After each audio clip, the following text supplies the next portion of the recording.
Hello doctor. Hello.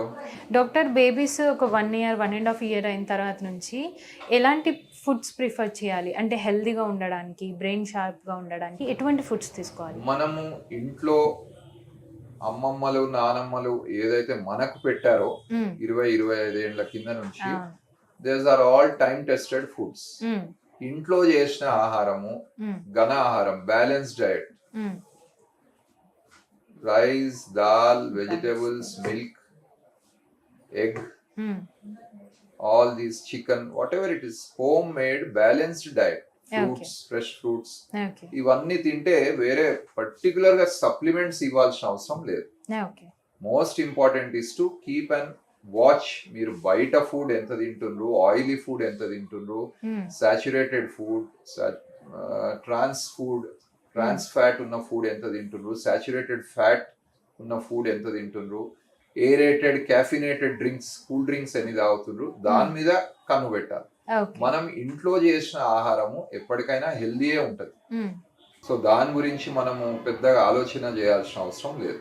Okay. మనం మన ancestors, మన గ్రాండ్ పేరెంట్స్ వాళ్ళు ఏం తిన్నారు అవన్నీ చూసి అదే చక్కగా ఫాలో అయ్యి హ్మ్. కొత్తవి ఏమి ఎక్స్పెరిమెంట్ చేయకుంటే వీఆర్ హెల్దీ, వీఆర్ హ్యాపీ. కాకపోతే ఈ డేస్‌లో పేరెంట్స్ అంతా బిజీ అయిపోయి సూపర్ మార్కెట్స్‌లో స్నాక్స్ దొరుకుతుంది కదమ్మా! సో, అవి తెచ్చి పెడుతూ ఉంటారు పిల్లలకి. అది ఎంతవరకు హెల్తీ అంటారా? పేరెంట్స్ ఆల్సో ఈ అర్బనైజేషన్ అయ్యే కొద్దీ, వర్కింగ్ పేరెంట్స్ అయ్యే కొద్దీ, సింగిల్ చైల్డ్ అయ్యే కొద్దీ హ్మ్. పేరెంట్స్ కూడా పిల్లలకు వాళ్ళు అడిగినదంతా ఇవ్వడము, ఎక్స్ప్లెనేషన్ ఇవ్వలేకపోవడము, అవును. టైం స్పెండ్ చేయలేకపోవడం తోటి ఈ సమస్య నేడు అవును. పెద్దగా అయిపోయింది. అవును.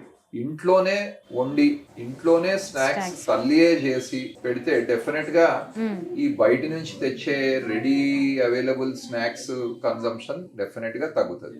ఓకే. అదే విధంగా పిల్లలకు once they are able to understand, మనం చెప్పాల్సిన అవసరం ఉంటుంది. What are the advantages, what are the disadvantages, take the middle path. పూర్తిగా తినొద్దు అని లేదు. As I discussed earlier, decrease the frequency, decrease the serving size, and then continue. ఇంట్లో availability చేస్తే ఆ సమస్య రాదు. ఇంట్లో అవైలబిలిటీ లేకుండా parents cannot shun away from their responsibility. Doctor, one last question. కొంతమంది జాబ్ లైఫ్ ఉంటుంది కాబట్టి బిజీ అయిపోయి వాళ్ళ కిడ్స్ కొంచెం పెద్దగా అవ్వగానే అమ్మ వాళ్ళ దగ్గర, అత్త వాళ్ళ దగ్గర వదిలేసి వాళ్ళు దూరం ఉంటుంటారు. దీనివల్ల పేరెంట్కి చైల్డ్కి ఏదైనా ప్రాబ్లమ్ అయ్యే ఛాన్సెస్ ఉన్నాయా? నేను నా పేషెంట్స్ కి అయితే తప్పకుండా అదే చెప్తాను. నేను child should grow with the parents. కొంత సమయం వరకు, కొన్ని సందర్భాల్లో, కొన్ని సిచ్యువేషన్స్ లో కొంత టైం వరకు తప్పకుండా గ్రాండ్ పేరెంట్స్ దగ్గర పెరగవచ్చు. But that should not be that child is away, parents are somewhere else and child is growing up with the grandparents. Definitely ఆ బాండ్ అనేది పేరెంట్ అండ్ చైల్డ్ కి develop కావాలంటే ఒక చిన్న సీడ్ మనం నాటి అది పెద్దగా చెట్టు అయ్యే వరకు ఎట్లయితే దాన్ని చూస్తామో అదే విధంగా parents are first responsible, not the grandparents. Definitely interaction అనేది ఉండాలి, కలిసి ఉండే, that is fine. But parents వేరే దగ్గర ఉండి చైల్డ్ ని గ్రాండ్ పేరెంట్స్ దగ్గర వదిలిపెట్టి వాని స్కూలు, వాని ఆటలు, వాని హాబీస్ అన్ని గ్రాండ్ పేరెంట్సే చూస్తే మళ్ళీ what is the use of the parents?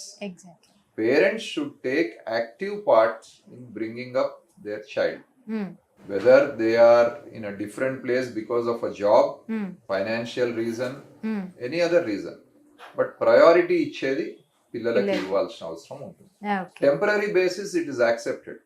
But నెలల కొద్దీ, సంవత్సరాల కొద్దీ, యుగాల కొద్దీ వాళ్ళని అక్కడ గ్రాండ్ పేరెంట్స్ దగ్గర పడేసి parents if they are staying away from the child, it is going to have detrimental effect in the future.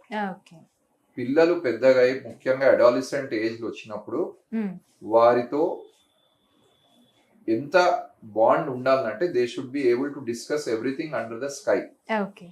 Parents తోటి ఆ బాండింగ్ ఉంటేనే, ముందు నుంచి డెవలప్ చేసుకుంటేనే ఆ క్రూషియల్ అడాలసెంట్ టైంలో వాళ్ళ సమస్యలు ఏమున్నాయి, వాళ్ళ ప్రాబ్లమ్స్ ఏమున్నాయి, వాళ్ళకి ఎక్కడ ప్రాబ్లమ్స్ వస్తున్నాయి అనేది పేరెంట్స్ తోటి మాట్లాడతారు. అడాలసెంట్ ఏజ్ వచ్చినప్పుడు గ్రాండ్ పేరెంట్స్ ఆ ఏజ్ కి లేనప్పుడు లేనప్పుడు పేరెంట్స్ దూరం ఉన్నప్పుడు you are leaving the child on his own which is a problem. Okay doctor, చాలా క్లియర్గా Thank ఎక్స్ప్లెయిన్ you. చేశారు. Thank you so much.